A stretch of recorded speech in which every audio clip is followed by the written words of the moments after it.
반갑습니다. 초야의 그린 스토리 채널의 초야입니다. 식물을 처음 기르기 시작했거나 경험이 있더라도 물주기에 어려움을 겪고 있는 분들이 덜어 있으리라 생각합니다. 오죽했으면 물주기 3년이란 말이 있었을까요?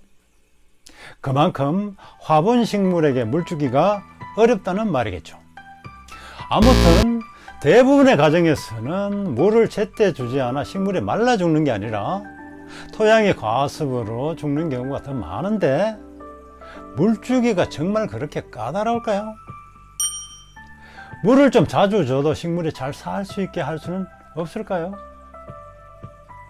왜냐하면 자연 속의 식물들은 장마철에 며칠씩 비가 와도 과습으로 죽는 일이 없는데 왜 그럴까요? 혹시 우리들의 화분에 물을 자주 줘서 과습으로 죽는 게 아니라 이미 쉽게 과습이 될 수밖에 없는 환경에서 물주기를 하는 것이라고 생각해 본 적은 없나요? 식물은 뿌리로부터 물을 흡수하여 생장하기 위한 대사 과정을 거치고 난 뒤 잎이나 줄기를 통해 대부분의 수분을 공중으로 증발시킵니다. 그렇게 일정 시간이 지나면 토양 속의 수분이 줄어들고 또 그만큼의 새로운 수분 공급이 필요하게 되죠.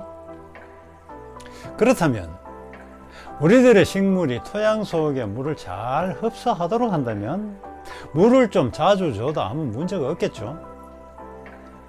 그렇습니다. 자연 속의 식물은 충분한 햇볕과 원활한 공기의 흐름으로 증산작용이 활발하여 쉽게 수분을 날려버리고 그만큼 땅 속의 물을 잘 흡수합니다. 하지만 우리들의 베란다는 부족한 햇볕과 정체된 공기 때문에 식물이 쉽게 수분을 흡수할 수 없죠. 바꿔 말해서 애초부터 쉽게 과습이 될 수밖에 없는 환경인데 우리들은 그토록 물주기에만 매달려 온 셈입니다. 자, 그러면 어떻게 과습에서 벗어날 수 있을까요? 우리들의 식물이 화분 속의 물을 빨리 흡수할 방법은 무엇일까요?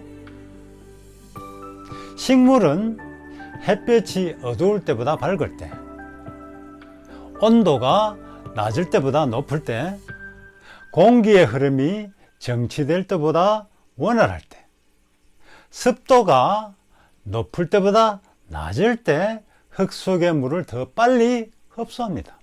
그렇기 때문에 식물을 좀 더 밝은 창가에 두고 공기의 흐름을 만들어주는 것만으로도 화분 토양의 과습 위험은 줄어들 것입니다.